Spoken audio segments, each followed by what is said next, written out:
Well, joining me now with more is Todd Sohn. He's an ETF and technical strategist at Strategis Asset Management. Todd, great to have you on the show this morning.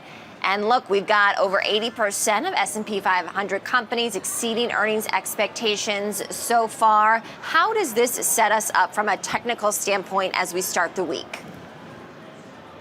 Great to be with you, Kristen. And I would say the most important thing for us going forward is what does the participation away from the mega cap heavyweights look like? You've got the indices at all-time highs, right? As you mentioned, the massive week for earnings. What we're looking for is to see an expansion in new high data, because that's going to reflect that the bench is participating in this market. And it's been quite some time since we've seen the new high data expand. So if you do not get that, and let's just say maybe earnings disappoint over the next couple of weeks, then you're going to start to worry about durability problems heading into 2026.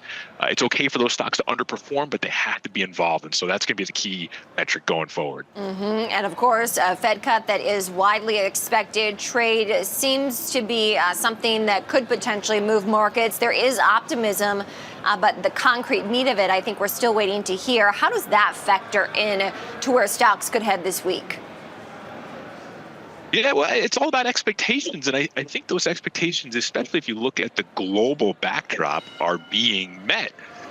Chinese equities, whether they're right for you or not, are acting much better than they have in the past. Japan equities are at a new all-time high. Europe is at a new all-time high. And then you look at stuff like Korea, which could be involved in saber rattling with China, and that's also acting very well. And so and those are markets that are going to be heavy on industrial type companies, consumer, and some technology in there as well. So it's very much a cyclical backdrop, no matter what we see in the headlines. And until that changes, I think you have to stay the course and continue to use these opportunities to add global exposure to a very concentrated U.S. market. Okay, I do want to talk through that, what global exposure looks like, again, as the president is abroad, trying to negotiate a trade deal with China. And of course, as we not only get a rate decision from the Fed this week, but from other key central banks as well.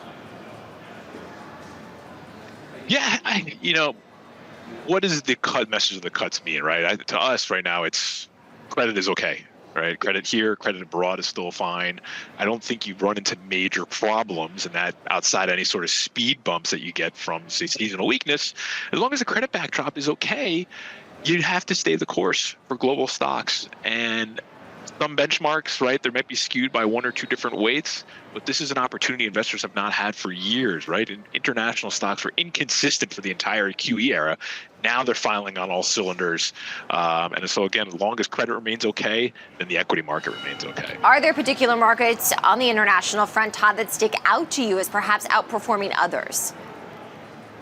But Japan, we love Japan.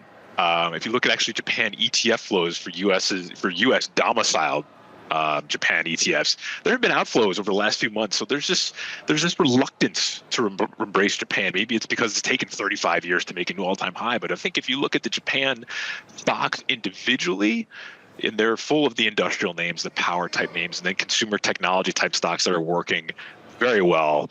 And so until I start to see more money flow into Japanese ETFs, I think it's very favorable on the sentiment front, as opposed to, say, some other corners of the market which they're very enthusiastic. So stick with Japan. If you haven't been there, it's still timely to add. I spoke to another technical strategist actually before the market opened, Todd, and he was saying that we could potentially see some consolidation in November, that stocks have had a very strong run. Overall, he is still optimistic. That's what the charts are telling him. But if we do get some trepidation, perhaps a 3 to 5% pullback in November in the U.S. market, would that surprise you? No, I don't think it would. Listen, you can get any sort of speed bump, especially when you're at an all-time high. I thought maybe we were entering some sort of consolidation when we had that earthquake roughly 2 weeks ago on that Friday. The market has rebounded since. But going back to what we were originally talking about, the new high data, if that doesn't expand into November, then I think that's going to make sense that the market will be ripe for some sort of pause, whether it's 3%, 5%, that's too hard to gauge. But listen, I think enthusiasm will continue to grow as the market reaches new all-time highs, and that does set you up for some sort of pause, especially in November. No matter what the catalyst could be. It could be earnings, could be the administration. We don't know, but I think there's going to be opportunities to at least add exposure. Okay, just quickly, Todd, before I have to let you go here, overall, do you see the uptrend still in place, though, for the S&P 500? Of course. Listen, New all-time high. That's usually a very bullish characteristic. The one thing I'm mindful of heading into next year is just sentiment. Attitudes getting too bullish. All right, Todd Sohn, ETF and technical strategist at Strategas Asset Management. Todd, thanks so much.